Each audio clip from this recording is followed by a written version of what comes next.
اگر آپ چاہتے ہیں کہ ایسے اعمال کریں کہ جس کے ذریعے سے آپ جنت میں پہنچیں، تو وہ اعمال بڑے سادہ ہیں. کسی کے در پہ بھی جانے کی ضرورت نہیں ہے. اپنے دل کو پاک کر لیں، اپنے دل کو کیا کر لیں؟ پاک کر لیں. ہر چیز کو باہر نکال پھینکے، صرف اللہ اور اس کا رسول. کملی والے محمد مصطفیٰ صلی اللہ علیہ وآلہ وسلم صحابہ کرام کے مجمع میں تشریف فرما. حضور صلی اللہ علیہ وآلہ وسلم نے فرمایا، اے میرے صحابہ سنو، ابھی جو شخص آنے والا ہے وہ جنتی ہے. ابھی جو شخص آنے والا ہے وہ کیا ہے؟ جنتی ہے. تو صحابہ کرام رضوان اللہ تعالیٰ علیہ مجمعین جو ہے وہ سارے اب ٹکٹکی لگا کے دیکھ رہے ہیں کہ آنے والا اب کون آتا ہے سامنے حضور کے دربار میں، مسجد میں کون آتا ہے. سارے دیکھ رہے ہیں. تو فرمایا اتنے میں ایک شخص آیا کہ اس کے ہاتھ کے اندر جو ہے وہ جوتے ہیں، اپنے جوتے جو ہے اس نے ہاتھوں میں اٹھائے ہوئے ہیں اور اس کے چہرے سے جو ہے وضو کا پانی ٹپک رہا ہے. تو صحابہ کرام نے دیکھا تو سارے خوش ہو گئے. یہ جنتی ہے کہ جس کے بارے میں کملی والے محمد مصطفیٰ صلی اللہ علیہ وآلہ وسلم نے بشارت دی. جس کو نبی جنتی کہتے ہیں اس کو پھر کیا چاہیے. پہلا دن گزر گیا، دوسرا دن پھر ویسے مجلس لگی ہوئی ہے. کملی والے محمد مصطفیٰ صلی اللہ علیہ وآلہ وسلم بیٹھے، صحابہ سے کہا ابھی جو آنے والا ہے وہ جنتی ہے، ابھی جو آنے والا ہے وہ جنتی ہے. تو کہتے ہیں سارے صحابہ پھر ٹکٹکی باندھ کر دیکھنے لگے غور سے کہ کون آنے والا ہے. پھر سے وہی صحابی، پھر سے وہی انصاری صحابی.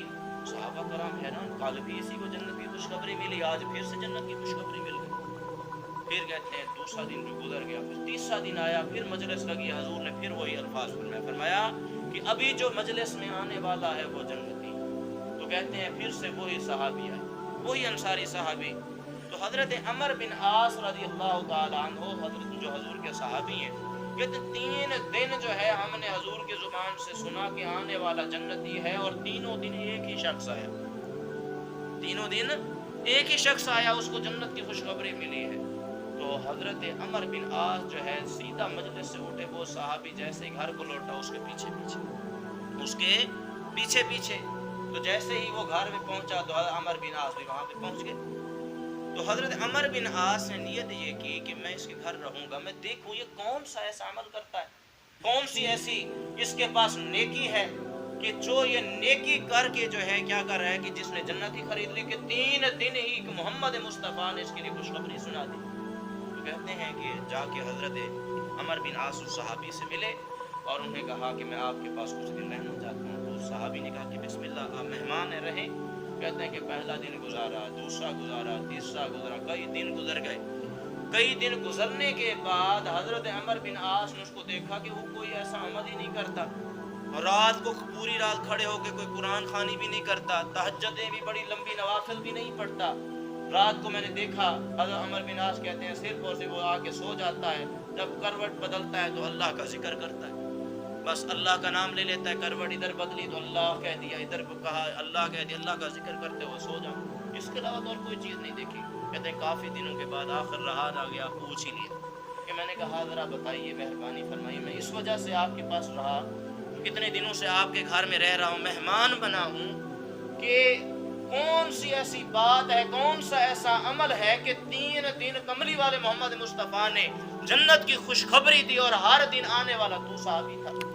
تو تک کون سا تو ایسا عمل کرتا ہے کہ کملی والے محمد مصطفیٰ نے تیرے لیے جنت کی خوشخبری عطا فرمائی. لیکن مجھے تو کوئی عمل نہیں نظر آ رہا، میں نے تو کوئی چیز ہی نہیں دیکھی کہ جس کی وجہ سے جو ہے تجھے خوشخبری ملی ہو. تو صحابی نے کہا مجھے بھی نہیں پتا. اس صحابی نے کیا کہا؟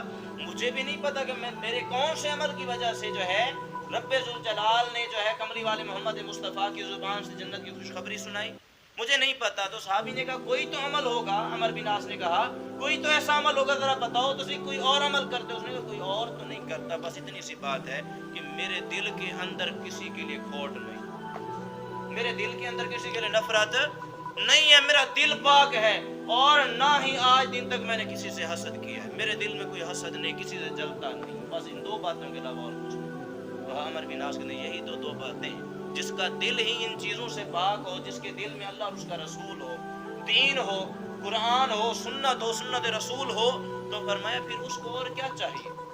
تو اپنے دلوں کو پاک کریں، اس کے اندر جو بسنے والی غلاظتیں ہیں ان کو نکال پھینکیے.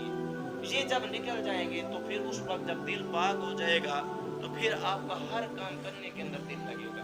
آپ پھر نماز پڑھیں گے، نماز کی چاشنی ہوگی، قرآن پڑھیں گے، قرآن کی چاشنی ہوگی، ذکر کریں گے، ذکر کی چاشنی ہوگی. تو آپ اپنے دل سے کینہ بغض نکال دیجیے، محبتیں پیدا کریں، اخلاق کے ساتھ رہنا شروع کریں.